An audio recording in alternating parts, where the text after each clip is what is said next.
And we knew we were going to be in a dogfight. It was really bad for us for a quarter and a half.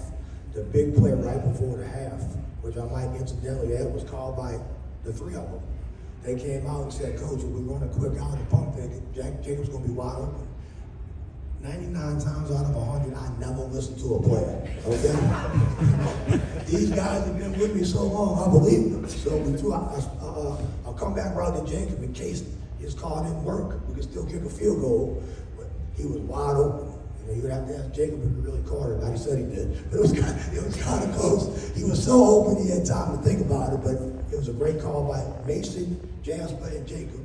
And I thought that was the biggest play of the game. Second half, we got our running game going, which has been our bread and butter all year. And we were able to run the ball and run the clock and keep their very good offense off the field.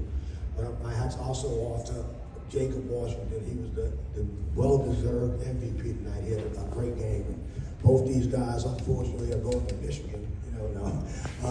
And Mason's going to go somewhere because they're crazy if they don't sign Mason. But these two guys are both sophomores, so we have to have them back. But again, we're so excited to win the game for Shaw and the West Bank community. And it's a great high school football game. I think well played and hard fought on both sides. And we were just happy to come out victorious. Question. Coach Tierney, 37 years in the making for Shaw to get his second state championship in football. Talk about how big it is, not only for Shaw High School, but also the West Bank community. Well, yesterday at practice, we had a trophy presentation. We presented the 1987 state championship trophies in 2 pieces. It's been that long. But and we went through the whole thing, just like it turned out. We're trying for motivation. But Shaw is a school on a tremendous upsurge. Enrollment is skyrocketing, and I'm sure this is only going to help.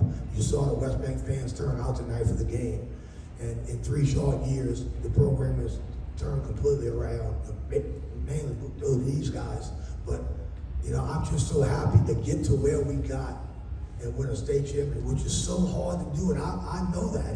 This is the 6th one I played in and lost 4 of them. So I know how hard it is to do that. So I'm just so thrilled for our school, our community, and for these young men. Question.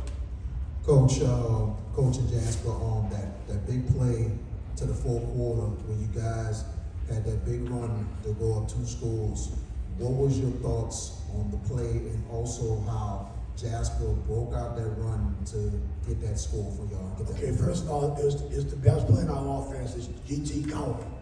And if Jasper runs it 5 or 6 times, he usually makes a run like that. Give credit to E.D. White again, because they kind of shut that play down, but we just kept pounding it. Joe Zimmerman told me many, many years ago, if you can run the ball, run the clock, you'll win the game. So we just kept pounding Jasper. We knew if we kept doing it, sooner or later, he was going to break pop, and that's exactly what happened. He broke, and he showed all the skills that he has. He showed why he's the best running back, or one of the best running backs in America. And that was a huge play to put us ahead. Yeah, tell them about the play, Jasper. It was just a tremendous play call. We had known that they were making everything a kick for counter, and they had been getting a little bit inside, so making it super tight. But just going into the play, I just knew I had to stay patient. Stay patient over everything. I knew those guys were well coached and very disciplined. Again, just giving them credit. So just going into the play, I saw the kick set up, and it was a little bit wider than usual. And I saw some daylight, and I saw my second pillar, and I saw some daylight, and I just had to turn on the jet. So I just got to give props to the O-line for setting it up, staying with it, and keeping their head in the entire game and the entire season. I'm just totally grateful for those guys. Hank, you got back with 3:53 in the 4th quarter. We're able to run out 3:53. Talk about the play calling mindset in those last 4 minutes, what you were trying to do, and how nice it was to see. We call it Quattro, 4-minute offense, and we're going to snap it. We're going to call it with 15, snap it with 10. And, we weren't going to change the play. We were going to run the play we called. So we were not throwing a pass. We were not throwing, and we were changing formations, trying to decide the best side to run to. And either he was going to run or he was going to run. And we had a combination where we run counter, and we flash Jasper one way and run counter with Mason. And that's pretty much all we ran. Now the first down, the big first down they had, we just ran inside zone. We told the offensive line, here we come, run our best play behind 5 run files, and we give it to the best back in the state. If we get 5 yards, the game is over. And that's exactly what happened. But we've done that all year. We've been able to run the ball all year.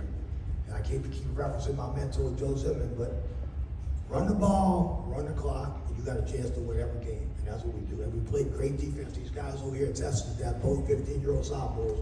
We played great defense in the last 3 weeks to get us to this position. Question. And Mason, you obviously are from the West Bank and you transferred here. Was this what you expected when you were transferring here?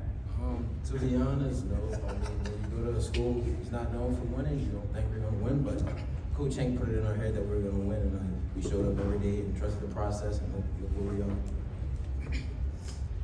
Question. My turn. All the bubble government balloons aside, what's going through your mind at the end of that first quarter? I thought we were in deep trouble. We could not stop their option, which we have not seen that offense in the 3 years that I've been at Shaw. We've not seen it. And you guys know a little bit about me. I ran that exact offense for 14 years.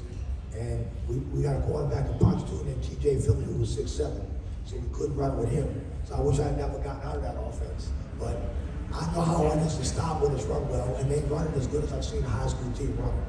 So I thought if we get down by two scores, we're not going to get the ball back. The game's over. And our defense made a huge stop. They were about to make it 14-0. Our defense made a huge stop. And we got to block the field, whatever. We got the ball back. And then we tied it up. But the running through my mind was,